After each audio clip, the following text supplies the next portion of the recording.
ഞാൻ നിങ്ങളിൽ തന്നെയാണ് കുടികൊള്ളുന്നത്. പക്ഷെ നിങ്ങൾ നിങ്ങളുടെ ഉള്ളിലുള്ള പരമാത്മാവിനെ മറന്നുപോകുന്നു. അതിനാൽ എനിക്ക് വരേണ്ടി വരുന്നു നിങ്ങളോട് ഇത് പറയുവാനായി. സർവശക്തിയും നിങ്ങളിൽ തന്നെ അടങ്ങിയിരിക്കുന്നുവെന്ന്.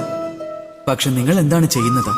എന്നെ ആദരിക്കുന്നു, എന്നെ അന്വേഷിക്കുന്നു, എന്നിൽ നിന്നും ശക്തി യാചിക്കുന്നു, എല്ലാ ആഗ്രഹങ്ങളും എന്നിൽ സമർപ്പിക്കുന്നു. എനിക്ക് നിങ്ങളുടെ ഭക്തിയിൽ ഒരു വിരോധവുമില്ല. എന്റെ വിരോധം ആ ഭാവത്തോടാണ്.